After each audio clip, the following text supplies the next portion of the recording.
नमस्कार सर्वांना, श्री स्वामी समर्थ. मी स्वाती आपलं स्वामीचरण हे यूट्यूब चॅनलमध्ये अगदी मनापासून स्वागत करते. तर आजच्या व्हिडिओमध्ये स्वामींची नित्यसेवा म्हणजे नेमकं काय करावं, ती कुणी करावी, नित्यसेवा केल्याने काय होतं आणि खरंच प्रत्येकाने नित्यसेवा करावी का, आणि ही सेवा केल्याने खरंच आयुष्याचे भोग कमी होतात का, तर याबद्दलची संपूर्ण माहिती मी आपल्याला या व्हिडिओमध्ये देणार आहे.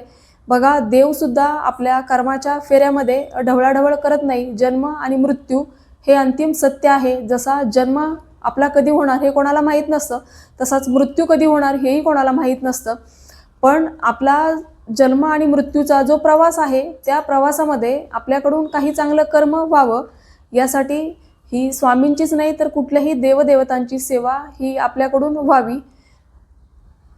कारण आपण या जन्मी जे भोगतो ते आपण मागच्या जन्मी केलेल्या काही कर्मांचेच भोग असतात. जीवन जगण्यासाठी जेवढं अन्न किंवा जेवण आवश्यक आहे तेवढंच आवश्यक आहे आपल्याकडून चांगलं कर्म होणं किंवा आपल्याकडून नित्यसेवा घडणं, चांगलं कर्म करणं. कारण आपण जर कुणाचं चांगलं करू शकलो नाही तर हरकत नाही, पण आपल्यामुळे कुणाचं वाईट होणार नाही याची आपल्याला काळजी घ्यायची असते. आणि काहीतरी आपण देवाचं नामस्मरण केल्याने आपल्या मध्ये जी निगेटिव्हिटी आहे, नकारात्मक ऊर्जा आहे, ती नष्ट होण्यास मदत होते. आपण जर कोणाचं चांगलं करू शकत नसू तर आपण कोणाचं वाईटही करू नये, ही तरी भावना आपल्या मनामध्ये असावी. तर आता स्वामी सेवा करण्यासाठी मांसाहार सोडावा का, किंवा मासिक धर्म सुतक आला तर मग स्वामी सेवा कशी करावी, आणि आपण इतर देवदेवतांची सेवा स्वामी सेवा करताना करू शकतो का, याबद्दलची संपूर्ण माहिती मी आपल्याला या व्हिडिओमध्ये देणार आहे. आता नित्यसेवा करण्यासाठी स्वामींची नेमकी कुठली सेवा करावी, तर हा स्वामी चरित्र सारामृत ही छोटीशी पोथी आहे.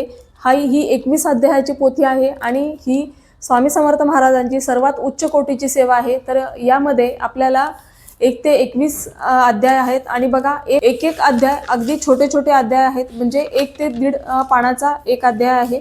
तर बघा, हा पहिला अध्याय आणि लगेच दुसऱ्या पेजवर इथे दुसरा अध्याय, लगेच तिसरा अध्याय. तर असे हे छोटे छोटे अध्याय आहेत, याच्यामध्ये काही खूप मोठे अध्याय नाही आहेत. आणि ही 21 अध्यायाची पोथी आहे. तर ही स्वामी समर्थ महाराजांची सर्वात उच्च कोटीची सेवा आहे.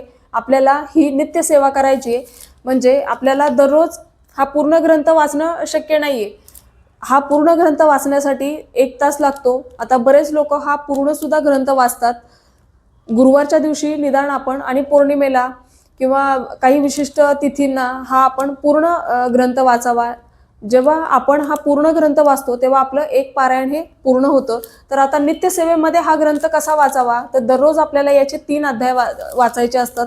आता मी तुम्हाला दाखवलं, एक एक अध्याय अगदी 1 1 पानाचा आहे. तर असे आपल्याला दररोज 3 अध्याय वाचायचे असतात. आज 1 ते 3 अध्याय वाचले तर दुसऱ्या दिवशी आपल्याला 4 ते 6 अध्याय वाचायचे. तिसऱ्या दिवशी आपल्याला 5, 7 ते 9 अध्याय वाचायचे.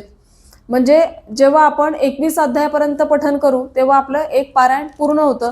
आता मध्येच जर तुम्ही 6 अध्यायापर्यंत वाचलंय आणि मासिक धर्म आला किंवा सुतक आलं तर आपण ते तिथंच थांबायचंय. आणि जेव्हा आपलं मासिक धर्म किंवा सुतक संपेल तेव्हा मग आपण तिथून पुढे सेवा ही कंटिन्यू करायची असते. आता 21 अध्याय पूर्ण झाले की आपलं एक पारायण पूर्ण होतं. आणि 7 दिवसामध्ये आपले, दररोज जर आपण 3 अध्याय वाचले तर 7 दिवसामध्ये आपलं एक पारायण किंवा वाचलं तर आपला एक पाठ पूर्ण होतो. अशा पद्धतीने आपल्याला दररोज स्वामींची नित्यसेवा करायची असते. दररोज 3-3 अध्याय वाचायचे. 3 अध्याय वाचण्यासाठी तुम्हाला 5 ते 7 मिनिटं लागतात. फार वेळ लागत नाही. अगदी छोटे छोटे अध्याय आहेत, पण ही स्वामी समर्थ महाराजांची सर्वात उच्च कोटीची सेवा आहे. आपल्या प्रत्येकाकडे असा हा छोटासा ग्रंथ असावा. हा दिंडोरी प्रणीत आहे आणि हा तुम्हाला कुठल्याही जवळच्या स्वामी समर्थ केंद्रामध्ये अगदी सहज मिळून जाईल. नंतर आपल्याला 11 माळ स्वामींचा जप करायचा असतो.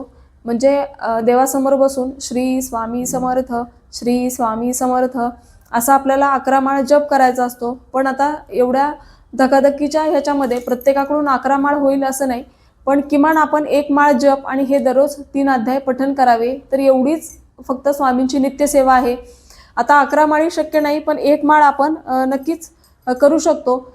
आणि नंतर तुम्ही दिवसभरामध्ये तुम्हाला जसा वेळ मिळेल, काम करता करता तुम्ही स्वामींचं नामस्मरण केलं. अगदी स्वयंपाक करताना, घरातलं कुठलंही काम करताना तुम्ही मनामध्ये स्वामींचं नामस्मरण करू शकता.